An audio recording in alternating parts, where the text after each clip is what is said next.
어, 우리가 시간을 볼 때 늘 크로노스의 시간하고 카이로스의 시간을 얘기하고 있고, 크로노스의 시간, 그러니까 2024년 끝나고 2025년 시작하고, 크로노스의 시간에서 새로운 한 해가 시작되었다. 뭐, 나름 의미가 있지 않습니까? 또, 한 해를 하나님이 지켜주셨고, 또 새로운 한 해를 시작하게 하셨다. 이런 면에서 참 의미가 있습니다. 그래서 이제 몸도 마음도 새로운 느낌이고, 또 굉장히 그 연말, 연시, 뭐 이런 느낌들이 좀 있잖아요. 저는 연말 연시에 시쳇말로 액땜을 했죠. 아팠던, 평소에 이렇게 잘 안 아팠는데, 1년 내내 괜찮았는데, 연말 연시에 이렇게 갑자기 좀 세게 아프고, 이제 깔끔하게 지금 낫는 중입니다. 그러니까, 바닥에서 시작하니까 앞으로 점점 좋아질 일만 남았습니다. 네. 이 감기 걸린 게 사실은 여기에 오는 아이들이 초등학교 아이들이 감기 걸린 아이들이 제법 많이 와요. 감기가 걸렸는데도 불구하고 학교도 오고 막 여기도 오니까 너 감기 걸렸어? 안 돼, 가. 이렇게는 못 하겠고 그런 아이들하고 같이 놀다 보니까 이게 지금 이 사역에서 오는 아픔입니다. 아이들과 함께 사역하다 보니까 어쩔 수 없이 겪게 되는 고통 중에 하나라서 이 또한 감사로 받습니다. 오늘 말씀 본문은 우리가 너무나 잘 알고 있는 본문이고 이 말씀 본문이 너무나도 유명한 본문이죠.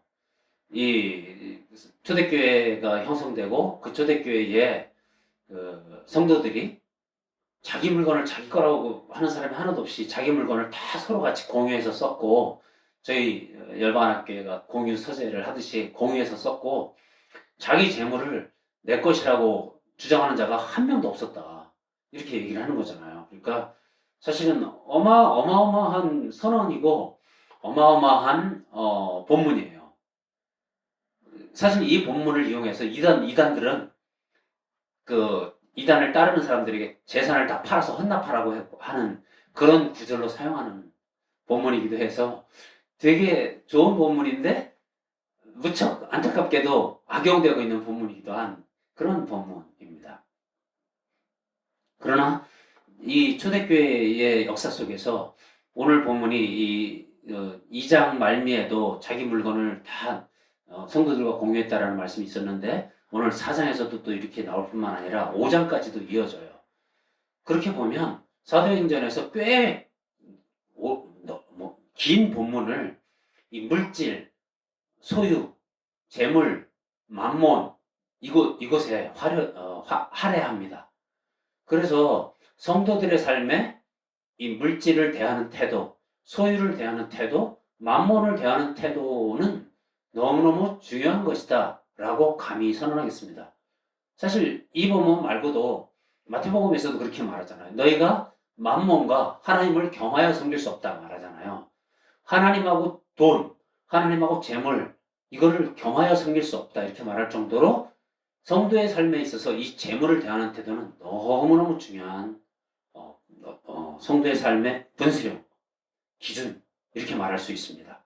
그래서 오늘 말씀을 통해서 우리가 가지고 있는 재물과 우리가 소유 이런 것들이 있는데 그 재물과 소유, 물건들을 우리는 어떤 태도로 다루고 있으며 어떻게 그 물건을 우리가 지금 어, 어, 소유하고 또 사용하고 있는가 이런 것들을 검증하면서 내가 하나님 앞에 올바르게 재물과 소유에 대해서 태도를 가지고 있는지 아니면 하나님 보시기에 문제 있어 라고 하는지를 성찰하고 돌아보는 이러한 시간 되기를 간절히 소망합니다. 말씀은 4절이지만 이거 한 주에 다 보기가 너무 어려울 정도로 많은 내용들이 담겨져 있어서 오늘은 32, 33절 중심으로 보고요. 내일 다시 34, 35, 그 다음에 36, 37절까지 이어서 보게 될지도 모르겠습니다만 두 주에 나눠서 보게 될 것 같습니다. 32절은 이렇게 기록하죠. 믿는 무리가 한 마음과 한 뜻이 되어 믿는 무리가 한 마음과 한 뜻이 되었다 이렇게 표현하는데 믿는 무리가 한 마음 한 뜻이 되었다. 모든 사람이 한 마음 한 뜻이 되었다가 아니에요. 믿는 무리가 한 마음 한 뜻이 되었다 이렇게 성경은 기록합니다. 이 말은 무슨 말입니까? 이 믿는이라는 단어 자체도 우리는 그동안 여러 차례 믿음이 얼마나 어려운 걸 알아봤잖아요. 정말 예수님을 믿는 것, 하나님을 믿는 것, 그리고 예수님이 이 땅에 오셔서 우리 대신 돌아가셨다. 우리의 죄를 대속하셨다는 걸 믿는 것. 그리고 그분이 죽음에 매이지 않고 부활하셨다는 것을 믿는 것. 그리고 그분이 하늘나라에 가 계시다고 하는 것. 그분이 하늘나라에서 우리의 머물 것, 우리의 거처를 마련하고 계시다는 것. 그리고 우리가 죽으면 우리도 부활해서 그 나라에 갈 것이다는 것. 이 모든 것을 믿는 것을 믿는다는 거잖아요. 그리고 그 믿음을 믿는 대로 살아가는 것을 믿는 자라고 표현하는 거잖아요. 그러면 이 믿는 자들은 얼마나 소수일까요? 대한민국이 지금 한때 1200만까지 갔지만 지금 800만이라고 얘기를 하는 것 같은데 800만 중에서 진짜 이것을 제대로 믿고 있는 사람이 얼마나 될까요? 마지막에 우리가 죽고 나면 하나님 앞에 심판대 앞에 서서 예수 그리스도의 보혈을 의지해서 그 심판을 면하는 그 자리에 있게 될 거라고 믿는 사람이 얼마나 될까요? 제가 보기에는 지금 그리스도인의 모습들 속에서 믿지 않는 사람들이 가득해 보이거든요. 믿는 사람 정말 소수로 보입니다. 그렇기 때문에 오늘 성경은 믿는 무리가 라고 딱 한정 지어요. 열방 하나님께 성도들은 다 믿는 무리라고 저는 감히 선언합니다. 선포합니다. 여러분들은 다 제대로 믿는 분들임을 제가 믿습니다. 그래서 이 믿는 무리는 그 다음에 뭐가 돼요? 한 마음과 한 뜻이 되어요. 왜? 이걸 다 믿기 때문에. 이걸 다 믿기 때문에. 이 예수님, 하나님, 하늘나라, 이 천국, 마지막에 하나님의 심판, 이걸 다 믿는 사람이기 때문에 한 마음 한 뜻이 될 수 있어요. 한 마음은 뭡니까? 한 마음은 지적으로도 한 가지 생각을 해요. 그래, 이 땅에 사는 것은 나그네 삶이지. 지적으로도 이 땅에 우리에게 주어진 것은 다 주님이 주신 것이지. 이렇게 생각한단 말이에요. 이건 내가 열심히 해서 내 힘으로 버는 거지. 이렇게 생각하지 않는다는 거예요. 정서적으로도 마찬가지예요. 정서적으로도 내 마음에 오늘 이렇게 예배 드리는 것이 하나님 은혜지. 이렇게 생각한다는 거예요. 내 힘으로 나왔지. 이렇게 생각하지 않는다는 거예요. 우리가 이제까지 지난 1년을 사는 것이 하나님의 은혜지. 이렇게 생각한다는 거예요. 내 힘으로 살아냈네. 이렇게 생각하지 않는다는 거예요. 영적으로도 마찬가지예요. 우리는 이 땅에 잠시 보내진 자들이다. 하나님이 생명 거두면 이 코끝에서 호흡을 걷어가시면 우리는 하나님 앞에 서는 자들이다. 이렇게 영적으로도 생각한다는 거예요. 그런 자들은 한마음 한뜻이라는 것이고 그 한마음 한뜻이 된 자들은 그 다음에 뭐예요? 모든 물건을 서로 통용하고. 저는 열방하나님께 성도들을 보면서 느끼죠. 우리 지금 온라인에서 계신 우리 전도사님도 계시고 우리 어머님도 계시지만 그냥 막 주고 싶어 하잖아요. 주고 싶어 하잖아요. 물건을 통용한다. 주고 싶어 하는 마음. 받기를 원하는 마음이 아니고 주고 싶어 하는 마음이 있는 자들. 이들이 지금 이런 믿는 자들, 성도들의 모습이다. 자기 재물을 조금이라도 자기 것이라 하는 이가 하나도 없더라. 믿는 자들 안에 조금이라도 어려운 사람이 있거나 힘든 사람이 있으면 막 주고 싶어지는 그 마음, 그런 것들이 지금 이 믿는 무리 안에 가득한 거예요. 그러니 참 저는 이 열반학교회가 행복해요. 지금 이 오프라인에서는 아내 혼자 앉아있고 온라인에서는 우리 전도사님과 어머님 계시지만 이 예배가 하나님 받으시는 예배라는 걸 생각하면서 너무 기쁘고 감사해요. 그리고 이 믿는 무리라고 하는 무리들이라 이 정말 믿는 자들이구나. 이런 자들이 드리는 예배가 하나님 기뻐 받으시는 예배구나. 이렇게 생각하기 때문에 저는 행복해요. 사실 아낌없이 주는 행위가 쉽지 않습니다. 예전에 우리의 모습도 그랬어요. 사실은. 예전에 저의 모습도 그랬어요. 어떻게 하면 뭐 이렇게 벌을 수 있을까? 어떻게 하면 받을 수 있을까? 이런 생각했지 아낌없이 주는 것이 저에게도 쉬운 일은 아니었습니다. 그런데 믿음이 들어오니까 이게 하나님께서 다 주신 건데 하나님이 다 내게 주신 건데 이거 주는 게 뭐 힘들어? 그렇게 생각하는 어느 하나님이 깨닫게 하시고 성령님이 깨닫게 하신 그날부터 주기 시작했죠. 근데 그렇게 아낌없이 주는 행위를 사단은 싫어합니다. 왜냐하면 사단은 지금 이 자본주의 사회 속에서 우리를 어떻게 속여요? 돈으로 속여요. 야, 돈 벌어야 돼. 너 돈 없으면 못 살아. 이렇게 말해요. 돈 없으면 못 살아요, 진짜? 돈 없이 사는 것을 한번 보여주는 성도들 되길 간절히 소망합니다. 제가 간증을 할 수밖에 없는데, 제가 2011년에 사업이 이제 정리되었거든요. 그때 사업이 정리되었을 때 어느 정도였냐? 진짜 주머니에 1,000원짜리 한 장 가지고서 일주일을 살았어요. 그리고 누군가가 만나자고 전화가 왔는데, 만나러 나가는 동안에 이제 1,000원짜리 한 장 갖고서 전철 티켓.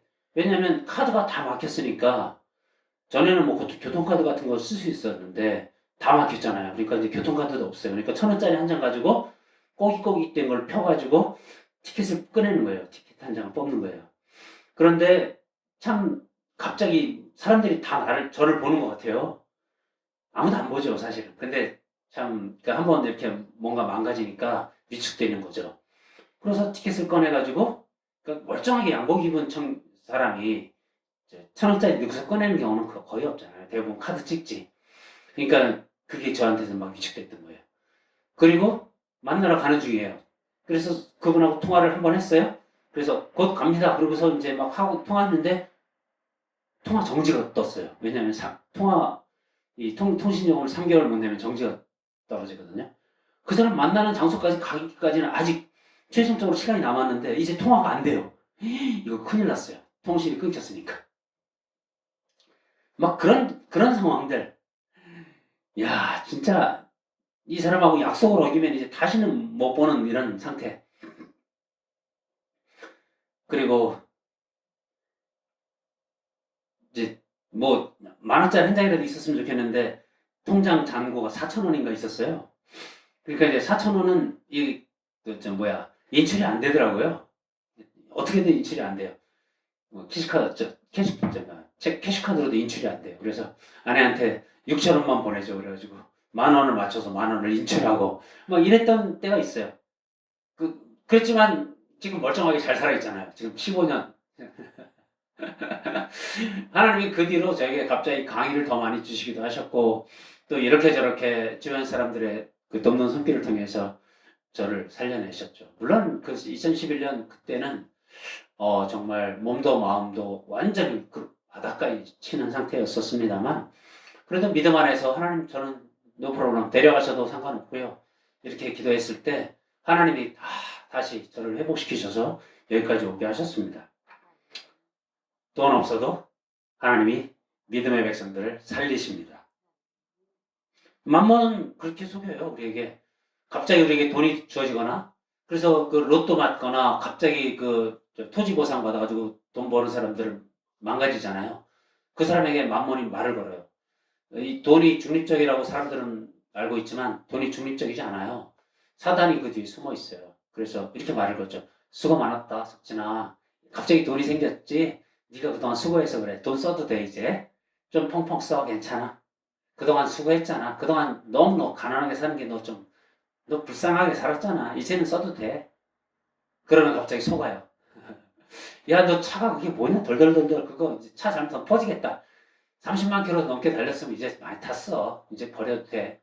차 좀 바꿔봐. 이렇게 속여요. 갑자기 돈이 생겼잖아요. 그래, 집도 좀 좋은 걸로 꾸며도 돼. 야, 남들은 이런 것도 사고 저런 거 사는데. 그러면서 사단은 한 걸음 한 걸음 속여서 우리를 속여 넘깁니다. 그래서 그냥 편안하고 안락한 쪽으로 끌고 가죠. 그런데 그리스도인들은 거기에 들들기 시작하면 이제 신앙심을 해쳐요.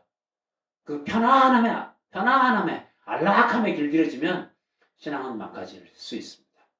그래서 오히려 우리가 자발적인 불편함을 감내해야 되는 사람들, 이라는 표현을 쓰지 않습니까? 그 만몬을 이기는 유일한 방식은, 만몬을 길들이는 방식은 우리 것을 아낌없이 줘버리는, 사람들에게 흘려보내는, 이게 큰 만몬을 다스리는 길인 걸로 저는 확신합니다. 저는 사업할 때 그랬어요. 그러니까 사업할 때 그 이전에 제가 은행원으로서 돈을 좀 벌었잖아요. 그러니까 제가 사방에다 돈을 꽤 많이 준 편이에요. 어려운 사람들이 있으면 도울 수 있을 때 주자. 그래서 많이 줬어요. 그랬는데 제가 사업 때 어려울 때 그분들로부터 돌려받은 것도 일부 있지만 그분이 아닌 다른 사람들로부터 또 돈이 이렇게 돌아오는 걸 봤어요. 그래서 돈은 흘려보내야 돼요. 사랑을 흘려보내야 사랑이 돌아오는 것처럼 돈을 흘려보내야 돈이 돌아와요. 그러니 만몬을 길들이는 방식이 뭐예요? 마구 흘려보내세요. 그럼 사단이 깜짝깜짝 놀라요. 저거 제가 손에 쥐고 있을 줄 알았는데 저걸 흘려보내버리네? 저거 뭐지? 만몬을 당황하게 하고 사단을 당황시키는 그러한 성도들 다 되시기를 축복합니다. 동해에 왔는데 그런 분들을 많이 만났어요. 딱 한 번 만났는데 갑자기 열무김치를 해다 주시는 분을 만났어요. 깜짝 놀랐어요. 그리고 여기서 지금 만난 지 1년도 안 된 분인데 이번에 배추김치를 해다 줬어요. 우리 아내보다 더 나이도 어린 어떤 분이. 그래서 깜짝 놀랐어요. 어떻게 이렇게 후한 마음, 이 환대하는 마음을 갖고 계시지? 뭐 이런 마음이 드는 거예요.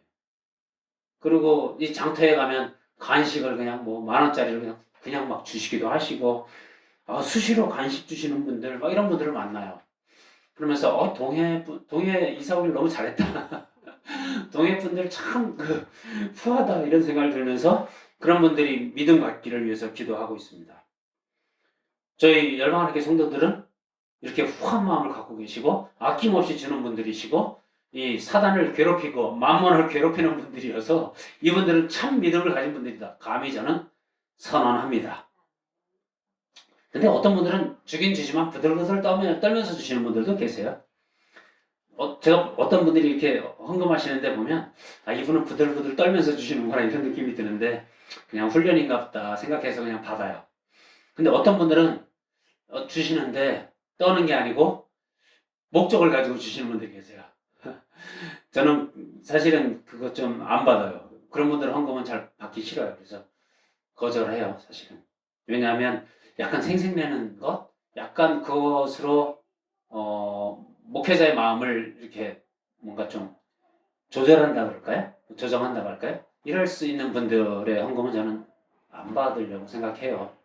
왜냐하면 그게 잘못하면 뇌물이 되고 또 제 마음이 흔들리는 것 자체가 저는 싫어요. 그래서 어떤 장로님이 매달 10만 원씩 하셨는데 다른 분이 고맙다는 표현을 좀 하셔라라고 딱 들어오는 순간 그때부터 제가 이분 헌금은 받지 말아야 되겠다 생각해서 인사를 일부러 안 했어요. 그때 아니라 다를까 끊으시더라고요. 그래서 마음 편해졌어요. 그리고 교회 장로 임직할 때 헌금. 장로 임직하는데 왜 헌금을 받아요? 거래잖아요, 거래. 그런 식의 만몬을 대하는 태도는 잘못됐다. 잘못됐다. 그러니까 교회가 그 하나님의 거룩을 유지하면서 커가려면 계속 교회에서 헌금을 받는 방식, 그 다음에 헌금을 쓰는 방식, 이거에 대해서 하나님의 거룩을 손상시키지 말아야 된다. 이게 저희 교회가 계속 유지해야 될 태도다. 저는 그렇게 생각합니다. 그러지 않으면 오늘 이 32절에서 말하는 이 믿는 무리들이 자기 물건을 다 자기 거라 생각하지 아니하고 통용하고 모두가 같이 공유하고 자기 재물을 자기 것이라고 한 사람도 주장하지 않았다. 이 말이 이루어지지 않아요. 이 말이 저희 교회에서는 이루어졌으면 좋겠습니다. 그래서 우리 자신에게 한번 물어봤으면 좋겠습니다. 돈, 재물, 소유는 나에게 그리고 우리에게 열방하나 교회에게 무엇입니까? 돈을 쓰는 방식은 지금 우리는 어떻습니까? 굉장히 좀 아주 날카롭게 잣대를 들이댔으면 좋겠습니다.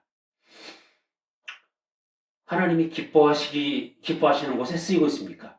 아니면 그냥 평범하게 그냥 남들 하는 대로 쓰고 있습니까? 오늘날 많은 교회들이 교회 건축을 위해서 사용하거나 또 해외 선교를 위해서 쓴다고 하면서 해외 단기 선교를 하며 여행에 사용하거나 목회자에 대한 예우에 중심을 두고 쓰고 있거나 이런 것들은 저는 약간 문제가 있다고 봅니다. 또 심하게는 목회자 은퇴금에 엄청난 돈을 주고 있는 대형교회 또 행정사고가 나는 대형교회 이런 일들 보면 이거는 참 문제가 있다고 봅니다. 그러면 어떻게 하는 것이 바른 방식일까요? 이 말씀 준비하면 이렇게 생각해 봤습니다. 하나님이 기뻐하시는 일은 무엇일까? 생명을 구하는 일. 믿지 않는 자들의 생명을 구하는 일. 그 일에 돈이 쓰여져야 된다. 그래서 지금 공의서재를 통해서 아이들에게 흘려보내고 있는 것은 저는 계속되어야 한다. 이런 생각을 했습니다. 그 다음에 하나님 나라가 확장되는 것. 하나님의 통치가 확장되어지는 일에 사용되는 것. 그건 뭐죠? 전도와 선교에 대한 이야기죠. 그래서 지금까지는 저희가 그런 일들을 많이 못했습니다만 2025년에는 지역에 대한 전도와 지역에 대한 선교를 위해서 조금 더 물질을 써야 되겠다. 그 다음에 하나님의 뜻, 그건 뭐죠? 하나님의 뜻은 이 땅 가운데 공의와 정의가 이루어지는 일들, 이런 것들이죠. 그리고 가난한 자들에게 복음이 전해지고 가난한 자들을 돌보는 일, 이런 것들이죠. 그런 일들에 우리의 예산이 좀 더 쓰여져야 되겠다. 이런 생각들을 정리를 해보았습니다. 어떻든 이 초대교회 이 사람들은 자기의 소유를 포기하는 선언을 했어요. 어떻게 이 포기를 하죠? 어떻게 자기의 소유를 포기하죠? 이게 가능할까요? 저도 옛날 같으면 안 됐을 것 같아요. 그런데 지금은 가능합니다. 무엇 때문에? 모든 것이 주님으로부터 왔다는 것을 제가 인정하고 고백하기에. 우리가 주되심을 고백하잖아요. 내 모든 것, 생명의 주님이시여, 내 물질의 주인이시여, 내 소유의 주인이시여, 내 모든 것의 건강의 주인이시여, 내 모든 것의 주인이시여 라고 고백하잖아요. 그러면 빌려 쓰는 거잖아요, 다. 빌려 쓰지 않는 게 뭐가 있어요, 지금. 저는 어쩌다 보니 진짜 빌려 쓰고 있잖아요. 집도 임대 아파트 사니까 빌려 쓰는 거고요. 차도 어떤 분이 주셨으니까 임대 아파트 사는 거고요. 이 옷도 어떤 분이 저에게 주셔가지고 전부 주신 거를 저는 직접 경험하고 있어요. 정말 제가 받아서 빌려서 쓰고 있는 것으로 가득해요, 제 삶이. 그래서 누가 달라고 그러면 주는 게 좀 쉬워요. 잘 생각해 봅시다. 우리 모두 우리가 다 받아서 쓰는 거잖아요. 그러면 주는 게 쉽죠. 그렇게 막 주는 사람을 세상은 감당 못해요. 저 사람 왜 저래? 이렇게 말할 거예요. 오늘날도 가능하냐? 이렇게 물을 거예요. 그러면 아마 소유가 많은 사람일수록 가능하지 않을 것 같아요. 그런데 그들에게 정말 그 소유가 하나님이 주신 것인가라고 하는 질문을 던졌을 때 그들이 아멘, 하나님이 주신 거죠 라고 말한다면 가능할 거예요. 그런데 내가 힘써서 모았는데, 내가 죽을 힘을 써서 이걸 모았는데 라고 생각하면 포기 못하죠. 그러니까 주대심의 고백과 연결되어 있어요. 그리고 주기도문에서 우리가 우리에게 이용할 양식을 주옵시고 할 때 우리를 위한 기도, 이웃을 위한 기도를 하는 사람이라면 이 소유를 포기할 수 있어요. 나 혼자 잘 먹고 잘 살고 그렇게만 살 수 없잖아요. 주변에 굶고 배고프고 추운 사람이 있는데 그 우리 기도를 제대로 하고 있는 사람이라면 이 소유를 포기할 수 있다. 제가 이렇게 말하는데 사실은 답은 오늘 이 뒤에 있어요. 오늘 이 33절이 그 답이에요.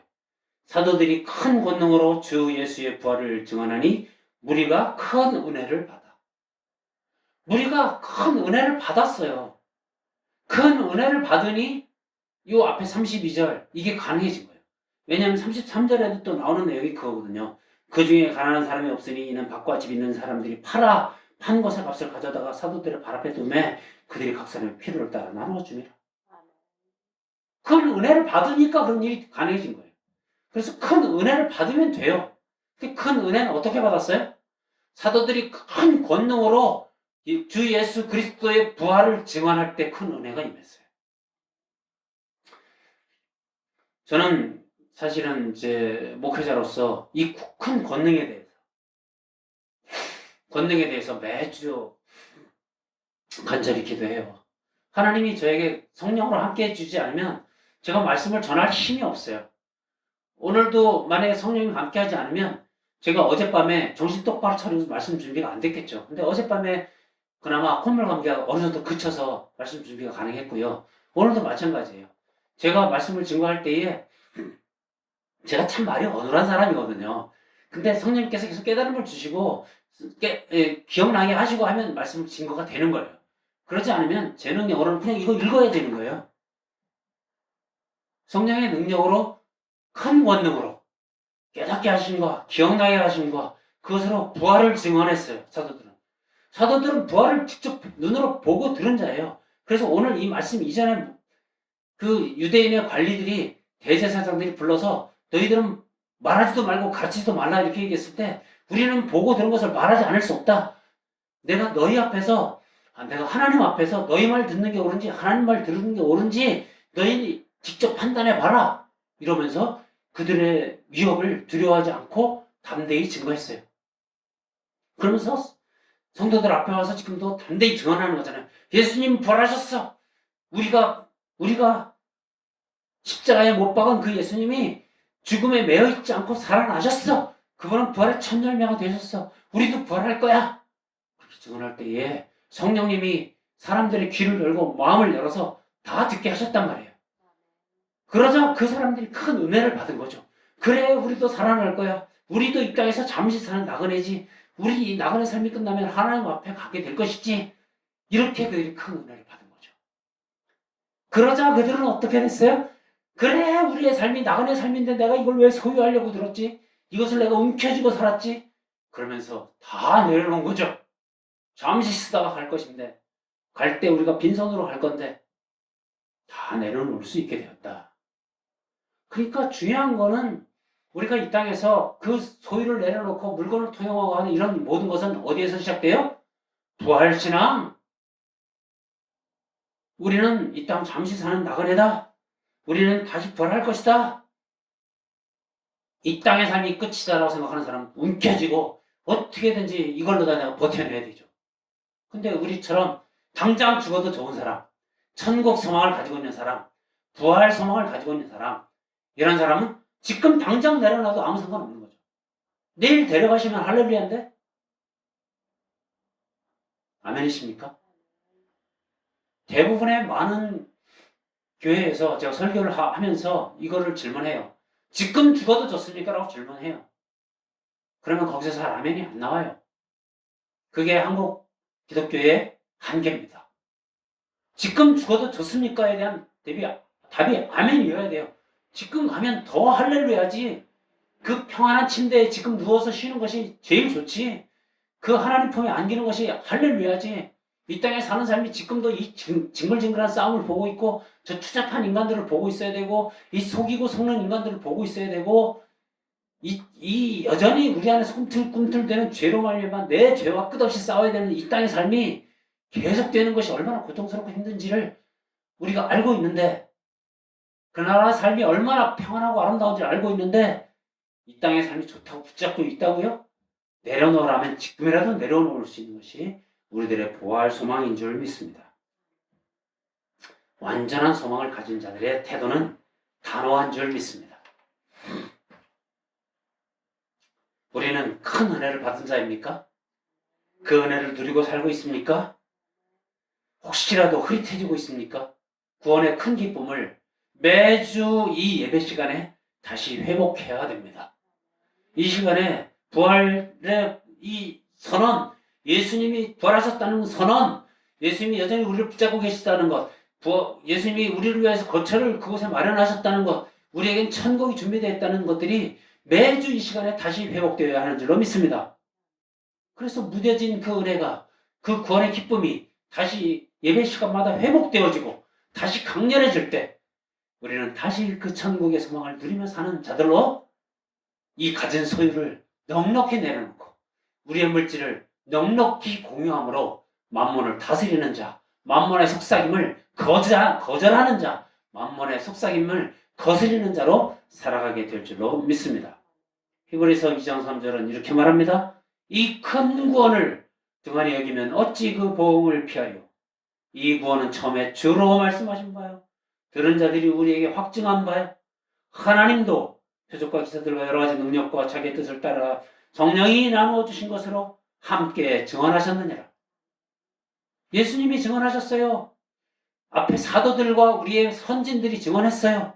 그리고 하나님도 증언하셨어요. 이런 구원을 우리는 받은 자들입니다. 할렐루야. 그러니까 우린 지금 죽어도 구원에 도달하는 자들입니다. 이 부활신앙을 갖고 나그네 삶인 것을 늘 기억하며 승리하는 우리들 되었으면 좋겠습니다.